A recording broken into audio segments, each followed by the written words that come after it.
Welcome to our December Fair Districts Huddle, our all volunteer huddle. We will send you these slides tomorrow morning along with the recording, so you'll have plenty of time to look at this beautiful graphic. Meanwhile, I'm going to just move us on to our agenda. So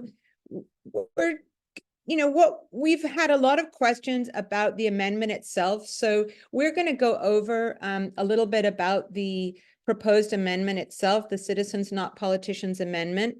We're going to talk about a toolkit that Elizabeth put together for you guys.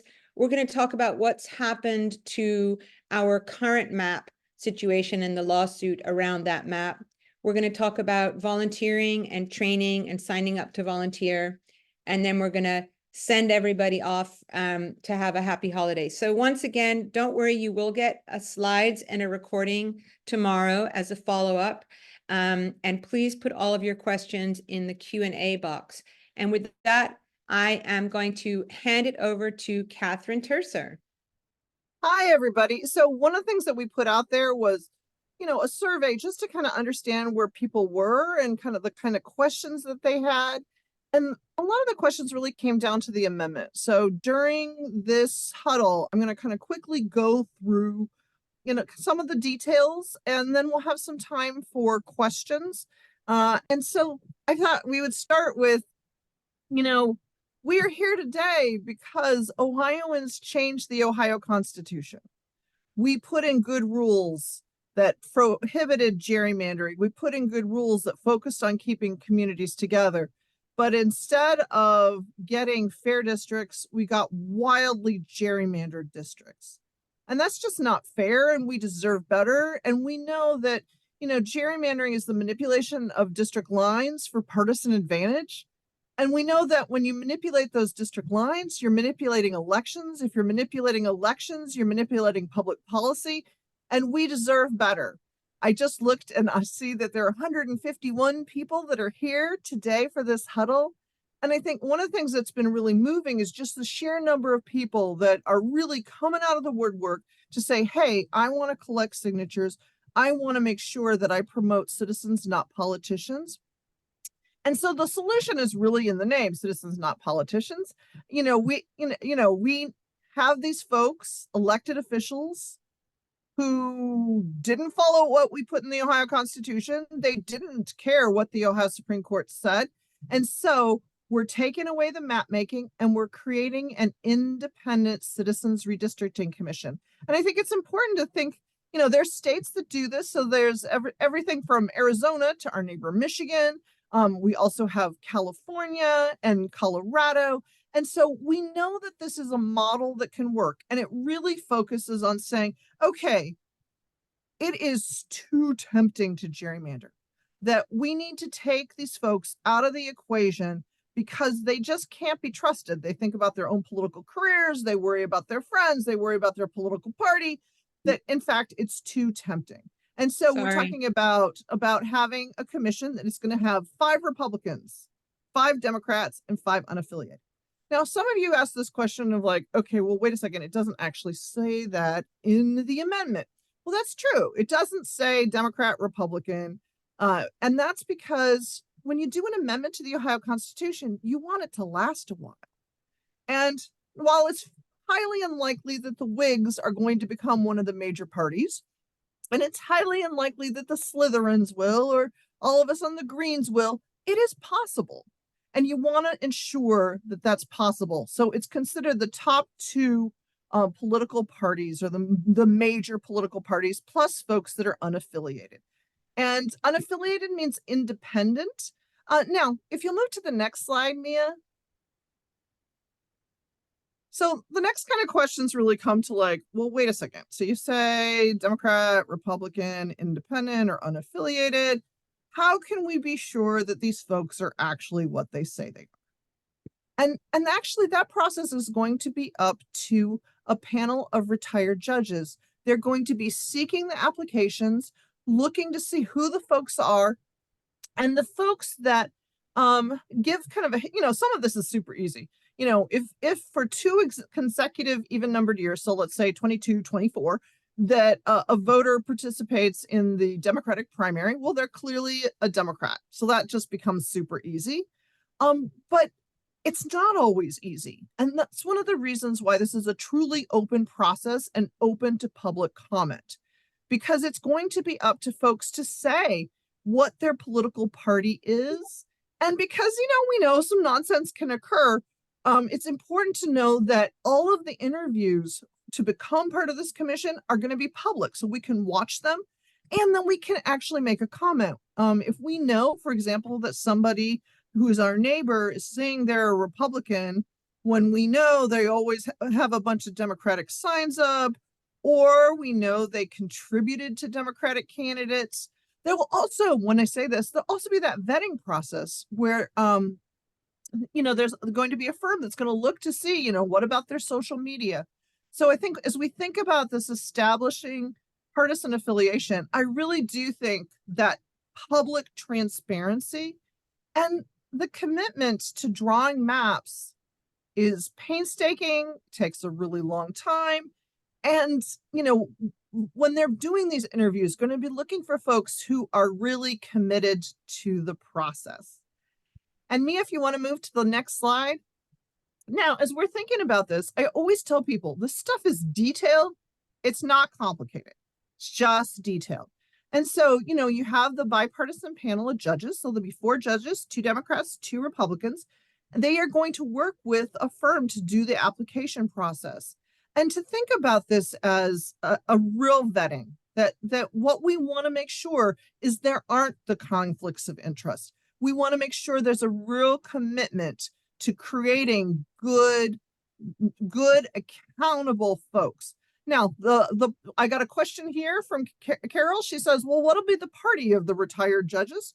So 2 will be Democrats, 2 will be Republicans. Now, what's interesting about this is they will be selected by the folks that are on Democrat and Republican that are on the ballot board. The Democrats will pick the Republicans. The Republicans will pick the Democrats. And it's a way to ensure that there's safety, to ensure as much independence, as much as a buffer as possible. Now, I'm always a little annoyed because I'm a lobbyist, so I cannot actually serve. But it's important to realize we don't want to have folks who are current or former elected officials. We want to make sure that these are truly citizens. Now, we go to this whole process and we're going to be able to watch the interviews, which I think is really cool. So imagine we can do this at the Ohio channel, or we can go to the meetings. And what happens is that the judges, those 2 Democrats, 2 Republicans, they select 45 finalists. Okay, of those 45 finalists, they basically go and they select, there are 15 Democrats, 15 Republicans, 15 independents. And Mia, if you'll move to the next slide. From those, basically randomly, they then say, okay, there are 45 of the folks they think are absolutely the best. Then they will pick 2 independents, 2 Democrats, and 2 Republicans. And from there, there's a process where those folks actually select the remaining 9. Now, why would we have both random and then have those commissioners select? I think that's really important because when we think about randomness, it's that ability to create that buffer so it's as independent as possible. But one of the things we know about randomness is all of a sudden you can select, 2 people from Toledo by accident, or maybe you don't have the kind of diversity that you want, not just geographically, but the kind of diversity so that we actually have representation of age, representation, diversity in general. And we want to make sure that that commission is truly a commission that reflects the diversity of Ohio. And that's why at the end of the day, the commissioners select the final commissioners, that final 9. And one of the things that, we look at the solution as, it's in the name of the amendment, citizens, not politicians. But the other solution here is the transparency. And then finally, that if the maps are found to be unconstitutional still goes to the Ohio Supreme Court, but the Ohio Supreme Court it's not going to be this merry-go-round, Groundhog's Day, over and over thing. What happens is that the court will basically assign special master. The special master, that's the title, will actually create the district lines. And so when we think about the challenges that we have, the amendment matches the problems that we saw. And it's detailed so that there are not shenanigans, or we can mitigate them as much as possible. And with that, Mia, thank you so much, Catherine. And people have been putting some great questions in the chat, and I think this is a good moment to try to answer some. There's one that I would like to answer, and then maybe we'll pass some others to other folks. Back to you, Catherine. Stefan asked how much of the Ohio model came from other states that have already controlled gerrymandering or who already have citizens redistricting commissions, and how does it differ and in what way? That's a great question. And what I would like to say is we're lucky in a way that we can benefit not only from what has happened in other states, the good things that have happened in other states, the bad things that have happened in other states, but the bad things that have happened in our own state. So yes, I would say that this amendment is in some ways the greatest hits of California, Michigan, Colorado, Arizona, all the best things about independent citizens commissions, but it also, all of those commissions, each one is different from the other. And, each has had some things worked well in this way and some things didn't work well. And we have the benefit of being able to choose the best, but also to look at this is Ohio-based solution. So, what would work in Ohio? What can we figure out? So a lot of it came from best practices from other states, but a lot of it came just from Ohio.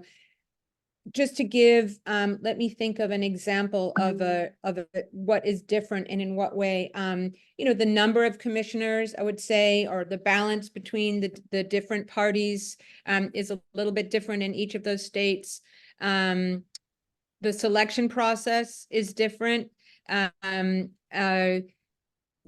of the requirements, all of the things about who can be on the commission, how long do you have to have lived in the state? What would exclude you from being able to be on the commission? All of those things, every single part of it is written specifically for Ohio, but with the benefit of the experience of the other states. And with that, Catherine, if you look through the questions in the Q&A, there are some that maybe you want to answer. So the one thing I was going to say, if somebody asks you, how do we benefit from other states? I would take Arizona as a really good example. Arizona was the first state that had an independent citizens redistricting commission. And so they've had a couple different decades of making maps. And what we learned from them, is that it was a small commission. It's a commission of 5. And we learned, it actually needs to be larger than that to reflect the diversity of, the state. And then if the number is too small, all that has to happen is elected officials lean on one person. The other thing that we learned was the importance of truly creating that buffer between elected officials and that independent citizens redistricting commission. So I'm going to take Colleen's. All right, so she says on WOSU's Columbus on the Record, a representative from the Republican Party was concerned that the commission members, the Citizens Commission, will not be accountable to anyone. All right, I'm gonna turn this on its head. Okay, so do you believe that the Ohio Redistricting Commission, the current one, governor, auditor, secretary of state, the two legislative folks from both chambers, do you think they were accountable? They weren't accountable to the Ohio Constitution. They weren't accountable to voters who overwhelmingly approved the measures that went into the Ohio Constitution, the prohibitions on gerrymandering that went in 2015 and 2018. They didn't listen to the Ohio Supreme Court. So I think it's pretty rich to wonder if they're going to be accountable. Now, clearly, they're going to take a commitment to the Ohio Constitution. And yes, they're going to get a daily stipend of $125. In other words, these are folks, when you think about the amount of work that goes into this kind of map making and decision making and lots of public meetings, this is not something that people go into unless they have a true commitment to the people of Ohio. Okay, so where do you think the application will be advertised? And this is from Jennifer. So one of the things I thought was super interesting is that in California, when they finally passed, because they, much like us, it took them a little while to get their independent citizens commissions too. Not as long as us, but it took them a little while. So their first map making was in 2011. And in 2010, they were like, oh no, we need to get ourselves ready. And so there was a really big push to do advertisement. And so it was in the kind of traditional places. It was on social media, all sorts of emails and letters. There were things in the newspaper. They had billboards put up. Now, one of the things I think is really clear is when we go through this whole process of getting the citizen commission, it's an advertisement for participating, right? But one of the things I want to highlight is Fair Districts is going to be there pushing and trying to figure out advertising and promotion.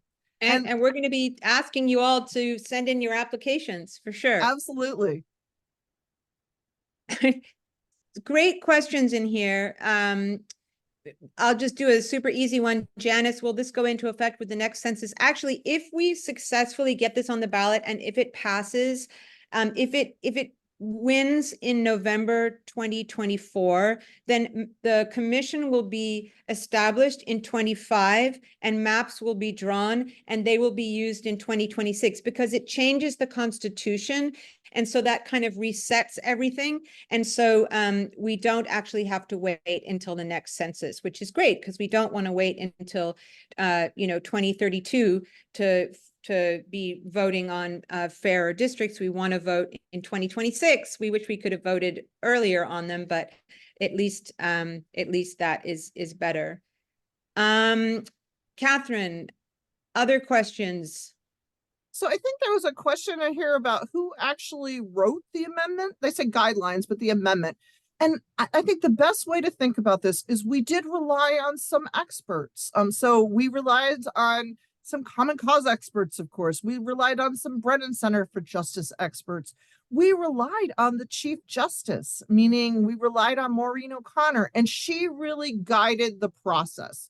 And I think one of the things I think is important is there are national experts that helped a lot, but at the end of the day, it was folks in the state that kind of made decisions. And I realize when you think about all of the different steps to make sure that this is as independent as possible, you can see that, it took a while. That yes, we went through 2021 and 2022, and we just were on, and we're all like, when are we going to start signature collection? Well, you can understand when you look at this, why it took a little while for us to get prepared, make sure that we had the right amendment in place. And we should feel good that there were lots and lots of folks. Now, there is an addition that is in this amendment that I did not highlight, but was added because of Trevor Martin. Now, Trevor just joined the League of Women Voters, and it's a provision about prison gerrymandering. That is about, Trevor, do you want to say anything about prison gerrymandering? I won't be long, but it's something that I myself have been taking an interest in for quite some time. I was studying it through my grad years, and I was working with a woman working with the rehabilitation and corrective here in Ohio, and she had been also a champion and an advocate for prison gerrymandering for quite some time, but this is in here like often what happens is prisons will be located in more rural areas, and the people that are incarcerated there are often more from more dense city populations. And so it throws the balance off, because they count these people at the place of incarceration instead of their home zip codes. And so it gives more weight to those districts, and more than it should, kind of like the Senate. So it's a good thing to abolish the prison gerrymandering and get those folks that are incarcerated there counted at their actual places, home addresses, and so they could actually get some real representation. So I'm glad that's in there. Thank you, Catherine. It's awesome. It's awesome. Do you want to answer these last three questions, or should we hold them for later? What's your So preference? I think, let's do this. I'm going to take William Harper had a question, which was, will the exclusion of politicians, lobbyists, etc., pass constitutional muster? And yes, we can do limitations, and this is certainly has passed constitutional muster in other states. We can do this kind of limitation. We're not limiting people's First Amendment rights in any way. We're making public policy decisions so that we can have an independent process. And I think it's important to think about, like, there are limits on campaign contributions because there's a public benefit to that. And it's the same kind of thing. Yep. Thank you. Michael had this: many unaffiliated voters lean heavily to one party or the other.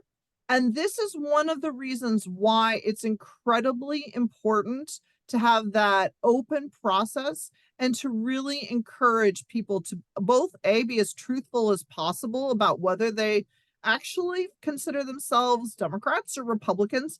But that I firmly believe that open process, where they're doing a lot of vetting, they're looking at people's social media, will root out people who are pretending they're truly independent, but are actually affiliated more closely with one party over the other. I'm just going to answer Anne and about a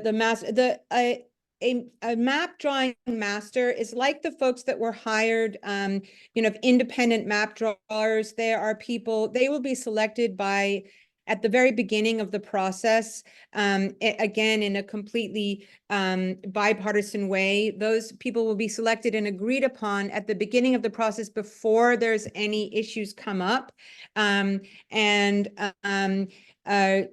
So there'll be a pool of master map makers. And then if the maps that are drawn by the commission are challenged, and if in the end the challenge goes to the court and the court ends up having to lean on those master map makers to draw or to change or to complete the map, those people have already been selected, and they're like professional map makers. There is an impeachment process. There's a process for removing people if something wasn't right in their application or they're not doing their duties, et cetera. And the commission doesn't stay in effect, basically until if there's litigation, they basically stay in effect if there's litigation. After everything wraps up, the independent commission is closed and they start another one the next time there's the census. And I think you guys have great questions. Caleb, it seems like we're purposefully avoiding your question. Everything that can possibly be done to address potential wrongdoing has been done. There's nothing that anybody can do to guarantee that there won't be something bad that will happen. That's just not humanly possible. But everything humanly possible has been done to try to prevent people misrepresenting themselves, or the process not beginning, or, any of those things. So, we're operating within the system of law and humans, and that doesn't work as well as it should, but we've done everything that we can to try to make sure that this process is fully vetted and fully kind of foolproof, we hope. And I do think it's really easy to imagine all the different ways things could go wrong. And of course, the example that was given had to do with, well, what if they don't kick off the appointment process at all? Well, of course, litigation is possible. So just, like, clearly we know from other states that they have managed to do this and to create much better districts, fairer districts that cut down on all of the shenanigans. And so we believe that that can work in Ohio, and we believe in citizens. I believe in citizens, not politicians. And with that, I did throw in my email into the chat, like, because questions are going to keep coming. And if you have questions, please let me know. We can also add some of the answers to things to the frequently asked questions, because I do know that one of the challenges is there are all sorts of questions and we have lots of them. So please reach out. I look forward to answering questions, and hopefully, if I get stumped, I will go back to that amendment and I will look it over more closely. That's the other thing. None of us have to be an expert. The goal here is for us to, if we have questions, to look for answers, and we're going to do what we can get to them. But you don't have to know every last detail to actually collect signatures, to engage with people, and to have a commitment for a truly fair citizens, not politicians process. Yeah. And as Caleb said, Jenny, miles better. Jenny, we will send a link to the actual amendment language. The amendment language is on the petition booklets that are circulating. I actually love the questions from Carol and from Rachel, because I do think it's important for us to start thinking about the arguments that that will be used against this amendment. And I kind of love the question that Colleen asked at the beginning, which was, a Republican saying, well, how will there be accountability to the voters? And it seems like a great question until you kind of take a second look and you realize, wow, that is just deflection, because they were completely not accountable. So I think, luckily we have a long time until we're actually pushing the yes vote. So we'll have time to think about how to counter some of those arguments. But I agree with you guys that we need to start thinking about it, and that's very important. And with that, we're going to move on. Yeah. Can we address one more thing? Yeah. Since we were on kind of, it ties to that. Since we had an issue earlier today about this as well, a lot of folks are talking about collecting signatures with like candidate petitions. Yeah. And collecting out of like Democratic Party headquarters. Can you just clarify some ground rules on that? Yes, absolutely. So this is a nonpartisan initiative, and it is not just nonpartisan in the sense that like Repro rights was nonpartisan, like anybody can vote for or against it. It doesn't have to align with your party.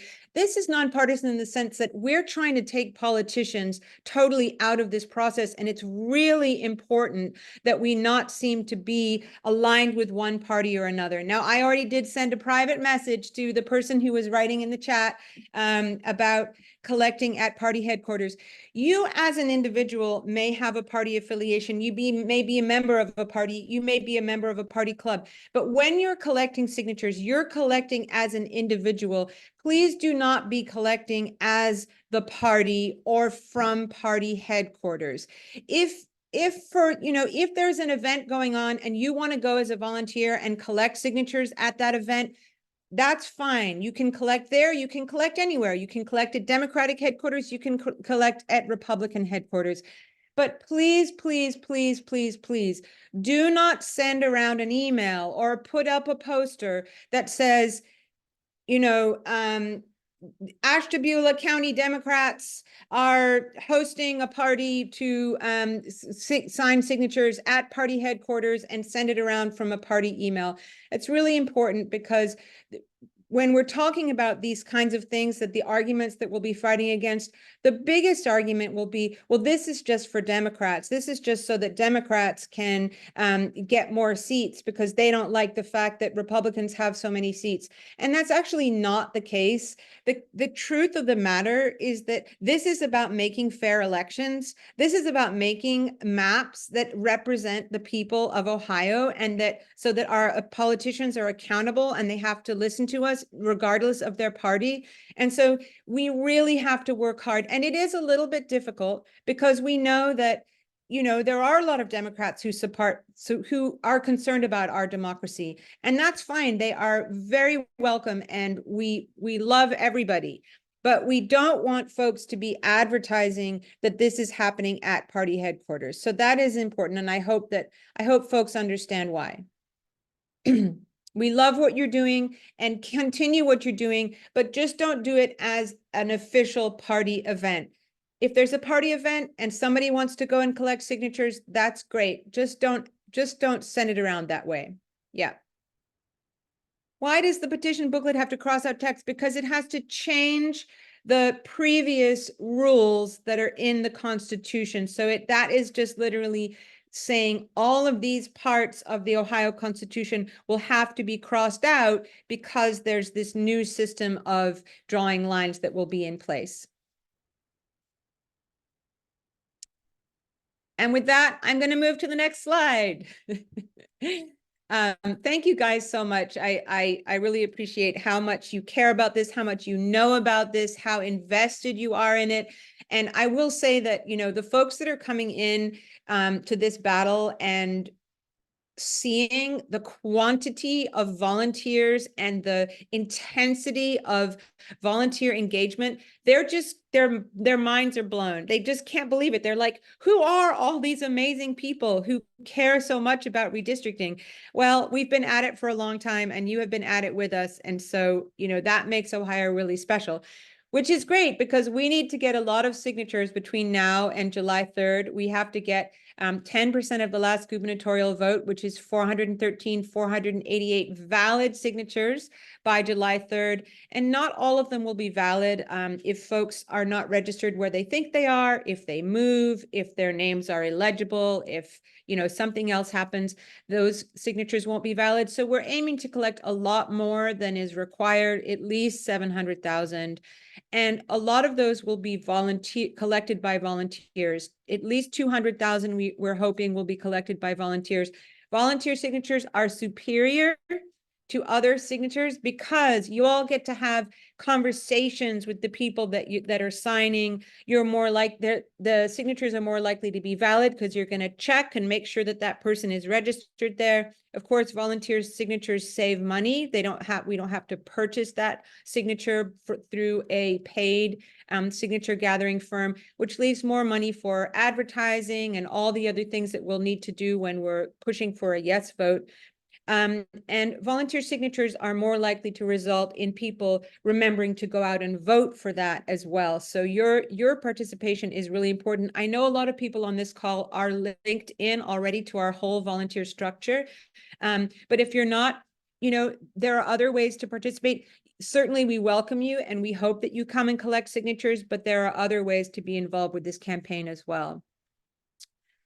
We have gone through a lot of questions, so I think we're pretty good for now. And I'm going to move on and ask Elizabeth Warner from the League of Women Voters to come and tell us about the redistricting toolkit.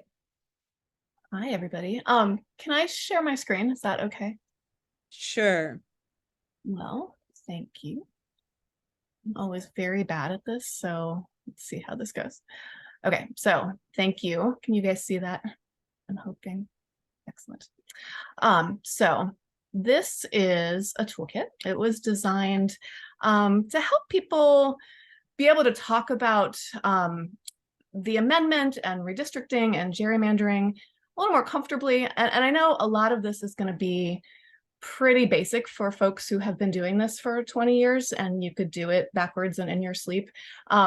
but that's kind of the point in some ways, because this is true for me, at least.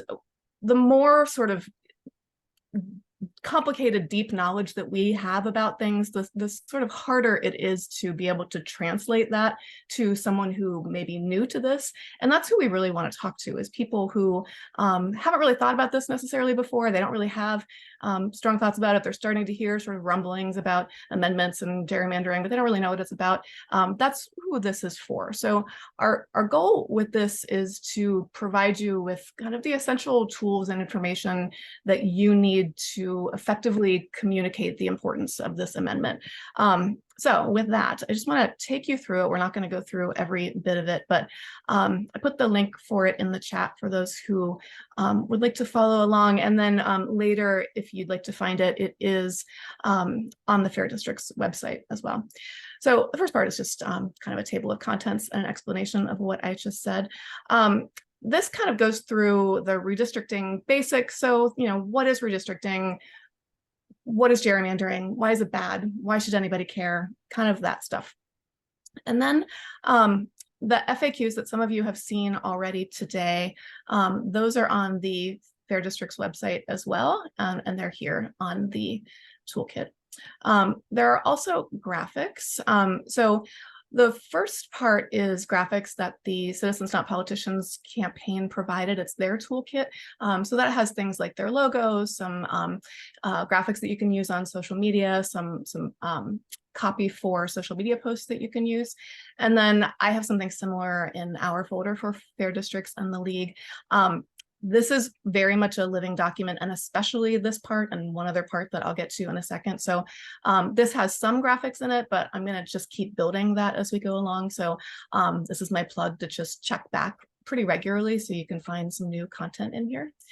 The next thing is letters to the editor. I think one thing that's going to be an important component in this campaign is earned media generally. I know every campaign, obviously, but one of the ways that the campaign is looking to get some of that earned media is for folks like us to write letters to the editor. And this is kind of a template for how to do that. Some tips for how to be published, kind of the basic structure of a successful letter to the editor. And then there's also a collection of all of our kind of most valuable, what we think of as the most valuable presentations and slide decks that we've had and that the League has had. And for people who are collecting signatures, you need a hook. And sometimes it's as simple as, hey, would you like to sign a petition to end gerrymandering in Ohio? But sometimes you want to mix it up a little. There are other ways to talk about it if you have different audiences that you think might respond differently. These are 3 sort of channels that you can go down to collect signatures. We also have recordings in addition to the slide decks for our events. And then we have just talking points. So again, this is, a long amendment, right? And so there are a lot of details in it. It is very thorough and specific. But the important parts are kind of the top level messaging. So things like, gerrymandering lets politicians pick their voters. That's something that people just intuitively understand is bad, right? And so finding language that is able to connect with people who maybe don't have a super extensive background in history and civics and government and politics, that's an important part of being able to persuade people and just talk about this as experts. And then the Speakers Bureau. So that is empty. You see the coming soon there. We're actively working on this, however, and so I think it's going to be something that people find to be a really valuable resource. In the meantime, however, if you are just like raring to go and you have like things to say, please email one of us and we will make it happen. We'll connect you with folks who are looking in your community. Just let us know. And then finally, this has our volunteer sign up. And as Mia mentioned, like, yes, signatures are really, really important. It is not the only thing that we need. So if you're feeling like, oh, I really don't want to do that part, or I'm not able to do that part, there are lots of other opportunities that you can connect with to support getting this amendment onto the ballot. And that is it. The end here is just our contact info, and that is all of the things. So that's it. Awesome. Thank you so much. We appreciate that. I am going to share my screen again. You give me a second.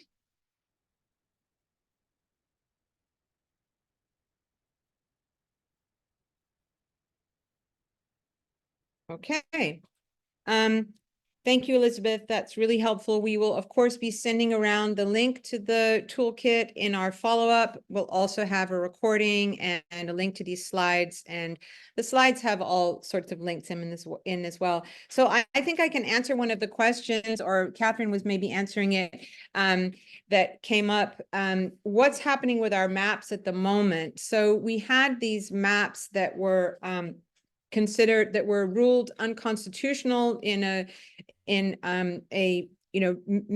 5 times. The Ohio House and Senate districts maps were ruled unconstitutional. And what happened, what we did vote on them because it was too late to do anything, at a certain point. And then after, right before we were required to have the next set of maps, basically a correction of the bad maps, was drawn right at the very end before the deadline.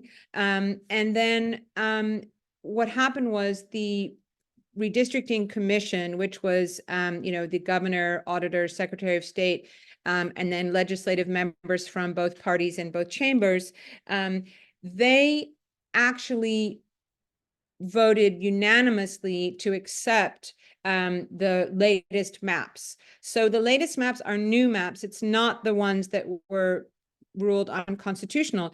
However, there was still a lawsuit going saying those maps were unconstitutional, and because they were still gerrymandered. But there was just a ruling that said that, because essentially one of the reasons that they gave, they dismissed the case and said, we're not going to rule on this anymore. We think the maps are fine, basically. And one of the reasons that they gave, they said, was that the districting plan adopted with bipartisan support is a changed circumstance that makes it appropriate for this court to relinquish continuing jurisdiction. In other words, everybody on the Ohio Redistricting Commission voted in favor of these maps. So we can't say that they're gerrymandered anymore. Why is there still a case about them being gerrymandered when everybody on the Ohio Redistricting Commission, both Republicans and Democrats, agreed with the maps and said they were fine? And so the case was dropped. So that's a very, very long way of saying that, unfortunately, even though, a great deal of effort was made to rule these maps unconstitutional and get better maps, that definitively failed. It is over, and we are stuck with these maps now. If we don't pass the Citizens Not Politicians Amendment, then we're stuck with these maps through the next census, through 2030. New maps would be drawn in 31 to be voted on in 32. If we do pass Citizens Not Politicians, then we'll have new maps in 2025 to be voted on in 2026. So that is a consequence of the fact that the Democrats on the commission decided to vote with the majority, and say they said that they didn't like the maps, but they were better than something else. But the fact that it was a bipartisan unanimous decision is essentially being used against the lawsuit that was challenging the maps as unconstitutional. And I will just check the questions really quickly. Check that. Oh, we're fine. Okay, so moving along, we have talked about volunteering. Now, I'm sure many of the folks on this call have already signed up to volunteer, but if you haven't, we are certainly, we're certainly welcoming volunteers. We're going to need so many people, even if you only collect 5 signatures of, your friends, or 10 or 20, or maybe you're going to go and you're going to collect hundreds of signatures. We really, really welcome you The first step is to fill out this volunteer sign up.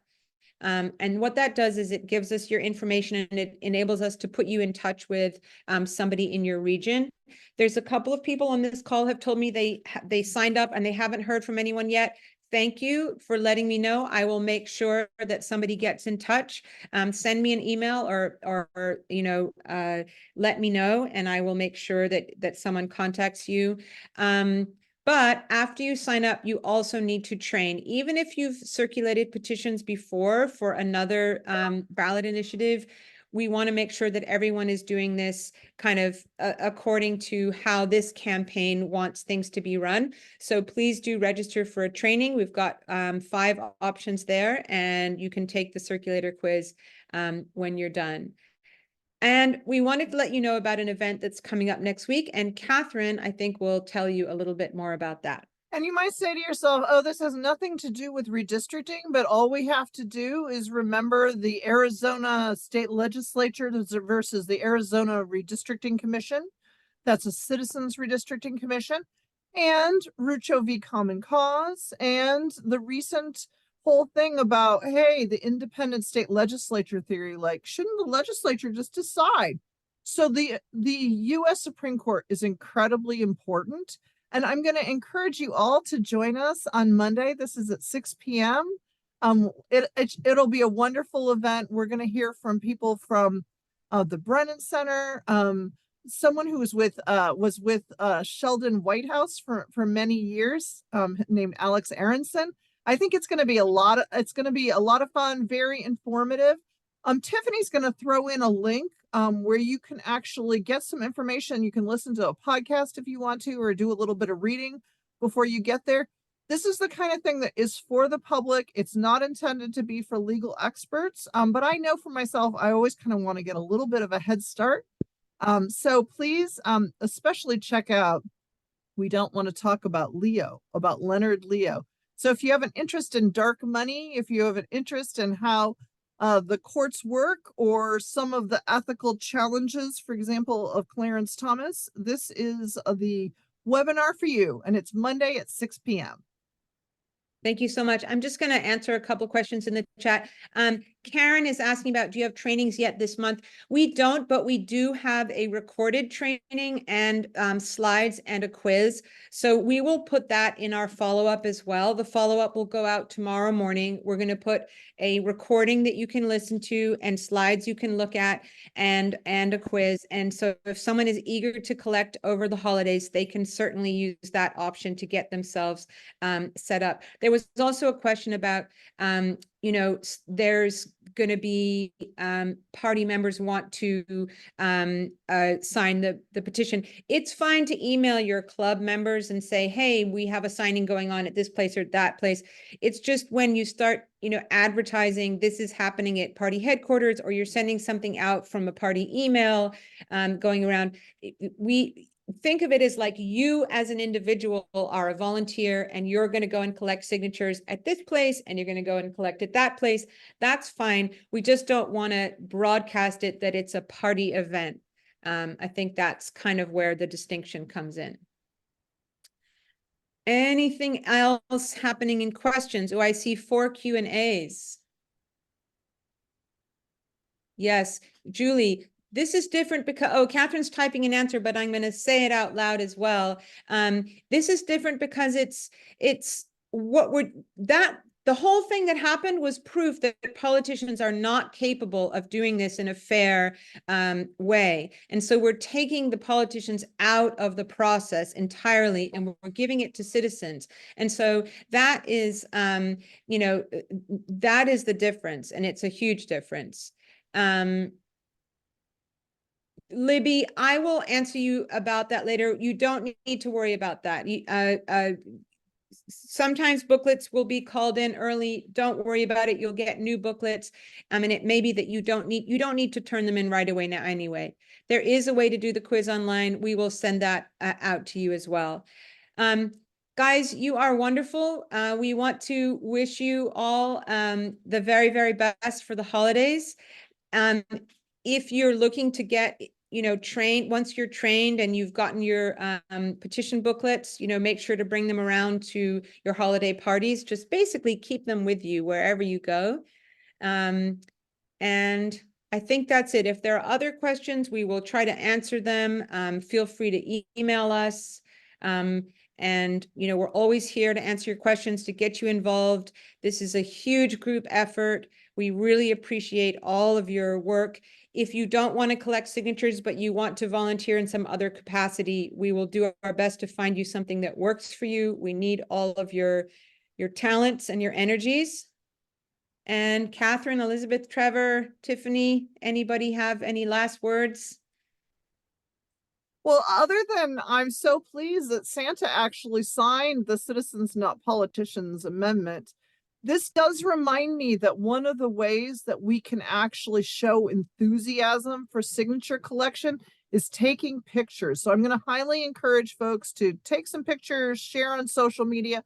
One, you always have to get permission. You have to, don't take a picture of somebody without saying, hey, I'm going to take your picture. You don't want to get where they're signing in the booklet. And so it becomes a little bit of an awkward dance to make sure you're not actually getting that. But we can always white it out if we need to. I think it's incredibly important, just to show that folks are out there, especially, this is clearly at night. It's clearly a bit cold. And there's a true commitment here. And it just highlights, how excited we are to get started. I wanted to say a great big thank you to, so many of you for joining tonight. And I'm looking forward to our next huddle and the upcoming trainings. Thanks, guys. Have a wonderful evening. We'll send something out to you in the morning. Happy holidays. Happy holidays. Happy holiday. Yes, happy holidays.